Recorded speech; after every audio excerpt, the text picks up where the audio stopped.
এই ভিডিওটার কথা তো রীতিমতন আমি ভুলেই গেছিলাম। Hello everyone, welcome again. এবার পুরীতে গিয়ে দেখলাম যে ওখানে বেশ অনেকগুলো ওয়াটার রাইড ইনক্লুড করেছে, জেট স্কি, প্যারাশুট, হট বালুন, হ্যানা ত্যানা অনেক কিছু রয়েছে। তো উই ডিসকাসড যে অ্যাটলিস্ট জেট স্কিটা ট্রাই করা যাক। হয়তো অনেক বছর ধরে রয়েছে, বাট আমার জানা ছিল না, কারণ আমি নিজেই 4-5 বছর পরে পুরীতে গেলাম। তো সবাই মিলে ডিসাইড করলাম যে চলো যাওয়া হোক। তো প্রথমে গেলাম, খুবই এক্সাইটেড ছিলাম, আমি, হাজব্যান্ড, আমার বোন আর আমার ননদ, চারজনে মিলে ডিসাইড করলাম যে ঠিক আছে চলো ওটার একটা রাইড নেওয়া যাক। And trust me, the experience was so thrilling and so action packed. Wow, মজা আ গিয়া।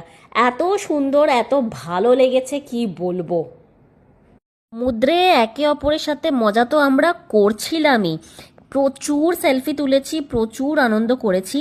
কিন্তু দিনের শেষে সবচেয়ে বড় হাইলাইট ছিল এই প্রথমবারের মতো জেট স্কি করার অভিজ্ঞতা। একে একে করে ওরা আমাদের সবাইকে লাইফ জ্যাকেটটা দিয়ে দিল, অ্যান্ড দেন ওরা আমাদের গাইড করে দিচ্ছিল যে কি করতে হবে কি না করতে হবে। তো আমি ফোনটা নিয়ে যাইনি, কারণ অত দামি ফোনটা জলের মধ্যে নিয়ে গিয়ে লাভ নেই বাবা, ফোন আগে আমার বেশি ইম্পর্টেন্ট। তো ফোনটা আমি আমার মামুনির হাতে দিয়ে দিয়েছিলাম আর বললাম যে তুমি শ্যুট করতে থাকো। আমরা ততক্ষণ লাইফ জ্যাকেট ট্যাকেট পরছিলাম আর খুব এক্সাইটেড ছিলাম যে করতে যাব। এখানে ওরা সব বেঁধে টেঁধে দিচ্ছে, বলে দিচ্ছে